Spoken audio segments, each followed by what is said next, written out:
Everybody in this room wants two things. Everybody wants to be successful and everybody wants to be happy. But I'm going to tell you what you're going to have to do. You're going to change your mindset. I ain't got no more than none of y'all got. God gave me the same thing he gave y'all. He don't love me more than he loved you. But you have got to change your mindset. If you think that they're going to mail this money to your house, you're dead wrong about that. If you want to be successful, you got to change your mind and you're going to have some faith. My mentor said, learn to work harder on yourself than you do on your job. I got the message. Then he added, if you work hard on your job, you can make a living. If you work hard on yourself, you could make a fortune. I had never heard that kind of philosophy before. He said, success is something you attract by the person you become. Success is not something you pursue. Success is something you develop, something you become. You attract success. To attract attractive people, you must be attractive. To attract committed people, you must be committed. So the whole key to unlock all the treasures is by your own personal development. And then he added one more, which is so important. Here it is. What you become is much more valuable than what you get. The major question to ask on the job is not what am I getting here? The major question to ask on the job is what am I becoming here? Because what you become attracts. If you become cynical, you attract cynicism. So this whole subject of personal development was so vitally important to me. I was a millionaire by age 31. And that was just the economic part of it. It was unbelievable. To me, success is like knowing the combination to a lock. If you know the combination to a lock, it doesn't matter if you're male or female, you're 55 or you're 16, your IQ is 150 or your IQ is 93. And the problem is most of us are going through life and we don't know the combination. And if you know a system always produces a predictable result.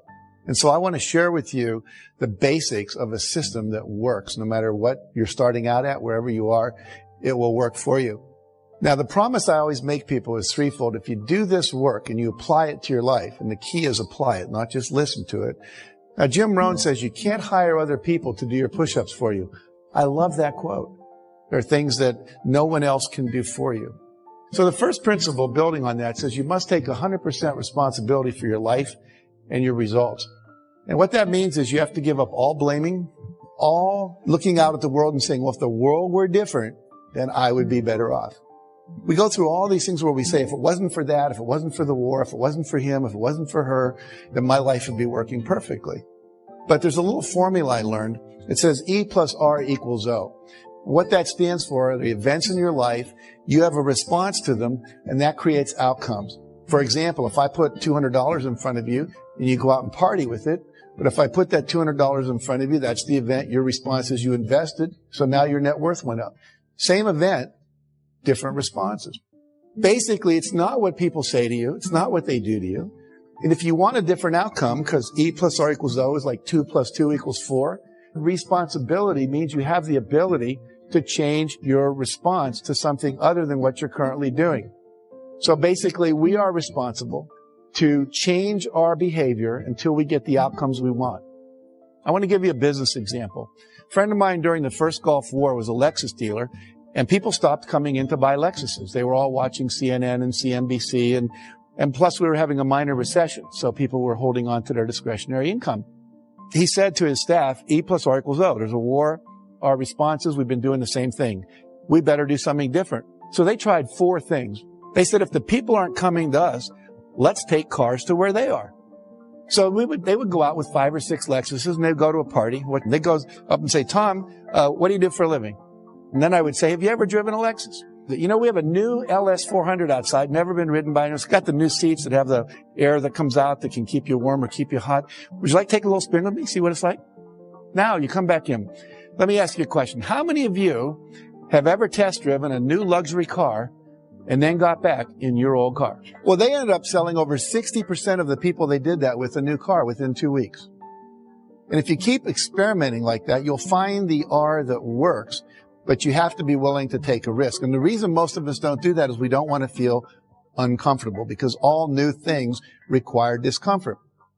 Now, most of you remember learning to drive a car, but after a couple months, you're there driving with your knee, you got a Big Mac in your left hand, you're breaking up a fight in the back seat with the kids with your right hand. But you have to be willing to go through that awkward, uncomfortable stage. So what I want you to do is to realize that life is an experiment. You have lots of responses that are possible. So there's 3 kinds of responses. Number 1 is your behavior. Number 2 is your thoughts. Number 3 is the images you hold in your head. What you say and do, the thoughts you think, and the imageries that you hold inside your head. When you say, I can't, when you focus on your failures instead of your successes, and when you surround yourself with people who are judgmental rather than encouraging and empowering, it actually has a physical effect on you. So we have to be very careful where we place ourselves and who we hang out with and who we surround ourselves with. And one of the principles here is you have to eliminate the phrase, I can't, from your vocabulary. I'll try. Those are all ways of saying, I'm not capable. Henry Ford said, whether you think you can or think you can't, either way, you're right. Because if you think you can, you will try. And if you try, you're probably going to pull it off. If you think you can't, you won't. And if you don't try, then you're not going to get it done at all. Make sense? I can tell you story after story. I met a kid named Kyle Maynard last year. He has no legs past the knees. He was the number 2 wrestler in the state of Georgia his senior year in high school. Can type 150 words a minute with the stubs of his arms. When I hear that and I look at these people, I think, what's my excuse? There's nothing you can't do. And all those people that are out there that are doing anything that you go, wow, that's great, is just a model that says this is possible. And if they can do it, I can do it. Now, another principle is you've got to surround yourself with positive people. Jim Rohn said, again, you're the average of the 5 people you spend the most time with.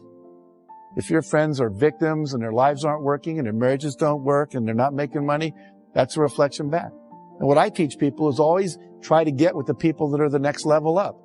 Get in their space, learn what they do, how they think, etc. General Wesley Clark, who I interviewed, said, it doesn't take any more effort to dream a big dream than it takes to dream a small dream. Most people hone down their dream because they can't see how they can do it. Dream as big as you want. Big dreams are exciting. Big dreams attract big people. Walt Disney said, if you can dream it, you can do it. You may have to learn some new skills. You may have to partner up with some people, but all of that is possible if you'll simply dream the big dream. Does that make sense? So trust your dreams. Here's what I realized. That if you're not willing to take a chance on you and reach beyond your comfort zone, you'll never discover the greatness that you have within yourself to experience more. Do something beyond your comfort zone. Learn something new so you can see what's in you. So you want to maximize this time. You want to make your move right now. If you're not willing to learn anything new, no one can help you. But if you're willing to learn something new, no one can stop you. So the people that are going to come out on top, they're hungry. Most people are conditioned to do just enough to keep from getting fired, where they've been paid just enough to keep from quitting. You got to be hungry. You have to get your stuff together. Doing just enough to get by? No. Anything can be mastered if you're willing to put in the time and focus yourself on learning how to do that to make yourself stand out. Do not go where the path may lead. Go where there's no path and leave a trail. I want you to max out your life. I want you to max out your business. See, you were made to do something great with your life. Every single day has to be a pursuit to get better, to grow. You got to get a little bit more intense. You got to stop being so dadgum casual. If you go to the gym and you work out and you come back and you look in the mirror, you will see nothing. And if you go to the gym the next day and you come back and you look in the mirror, you will see nothing.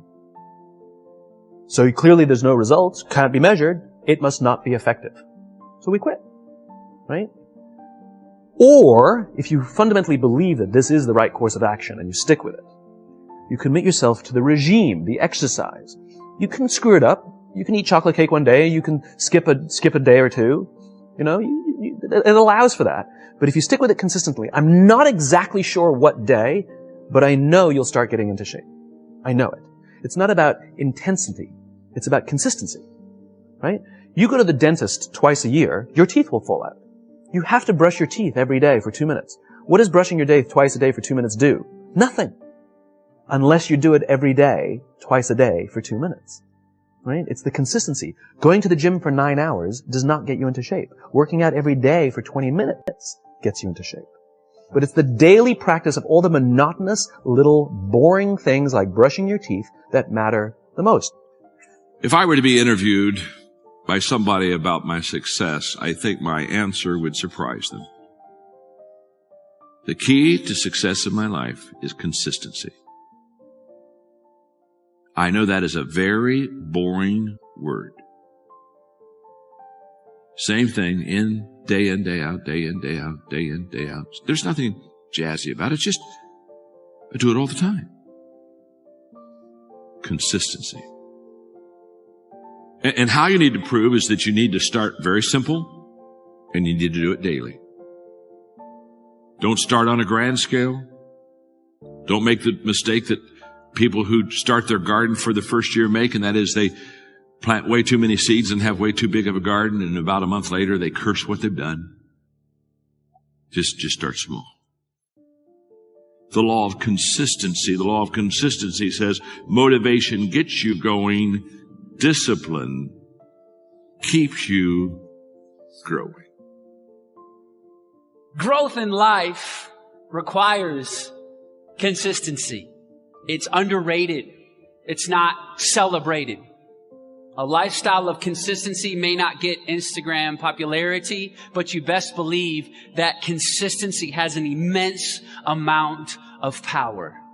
Ask any professional, ask any CEO, ask anyone who has done anything with their life and with what God has given them, and they will say it wasn't just their gift, it was a lot of hard work, it was days where they wanted to quit and they kept pressing through. It's the power of consistency. It can shape your career. It can shape your marriage. It can bring you into financial success and a place of flourishing.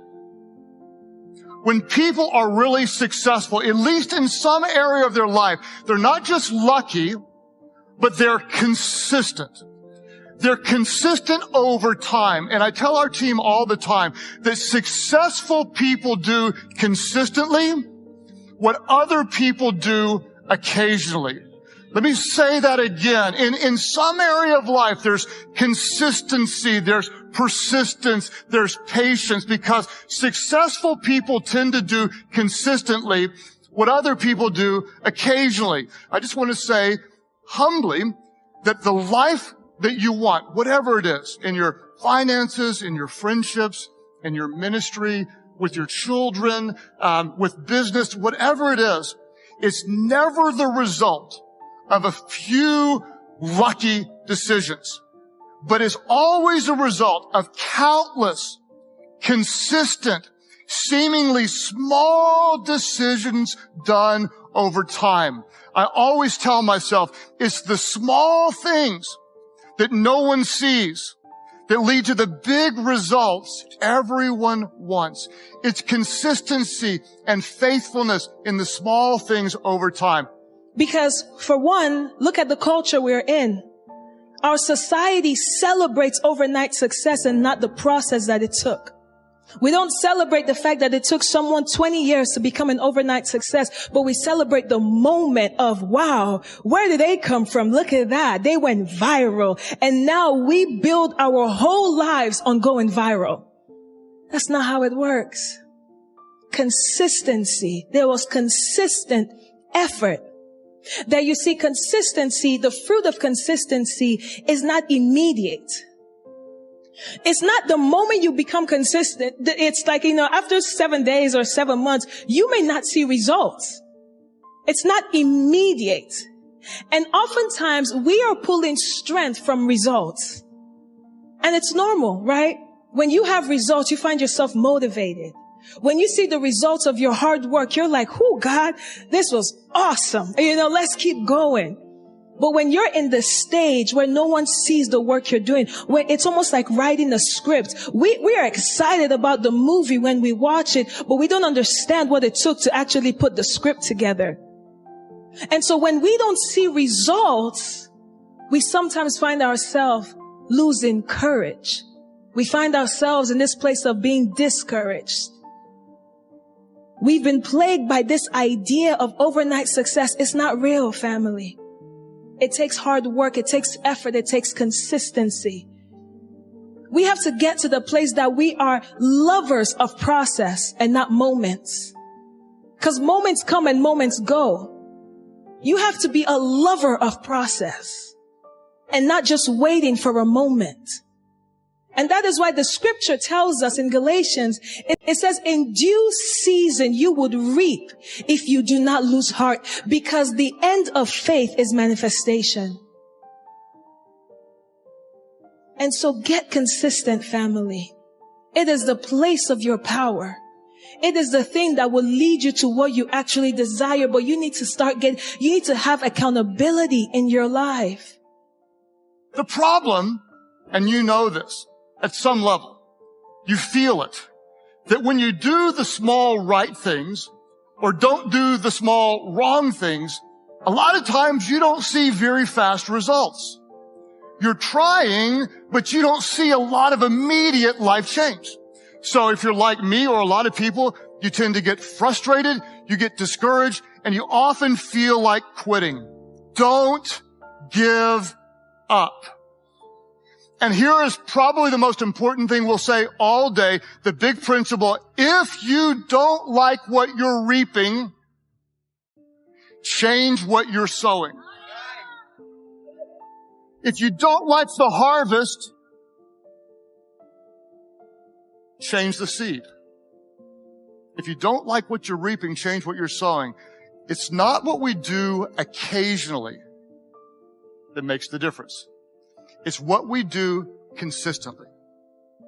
If you don't like what you're reaping, change what you're sowing. But you will reap a harvest. If you do not give up. I see so many people that quit, and I don't look down on them, but they allow discouragement to rule them instead of letting God rule them. Much blessing comes to people who simply refuse to quit. Oh, those people see blessing that other people don't see. And this is what God is saying to us. He wants us to be consistent. He wants us to experience the benefits of consistency, the benefits of diligence. Let's get the godly routines in our lives, and then let's stick with them. There's a little thing that I like to say, just keep on keeping on. When you feel like you can't take one more step, just go ahead and take one more step. And then one more step after that. And I can promise you that no matter what kind of a problem you have, if you will make that decision, I am never going to give up. Many people, they face a day or a bad season or a setback, or they're not seeing things that they hope to see when they hope to see them, and so they give up. And you began to be you didn't remain steadfast, remain consistent. But there's not a lot of things that grow on the hilltop, but there is a lot of things that grow in the valleys. And in your life, you might be in a valley tonight, and I just want to encourage you to be consistent with your faith. Be a person that chooses in these moments to step back, pull back, and see the big picture. To see that this is just one thing in a long journey, and when I stay steadfast over the long haul, I'm going to see God's goodness. I can trust Him to get me to my destiny at the right time. The Bible says the righteous fall 7 times, but they what, church? They get back up. Reaching your destiny is going to require you consistently getting back up. Getting back up from the critics, Getting back up from gossip, getting back up from a setback, getting back up from a closed door, getting back up from striking out, getting back up from a whole lot of stuff. Get up. Believe. Trust God. And watch Him take you places in this next chapter of your life.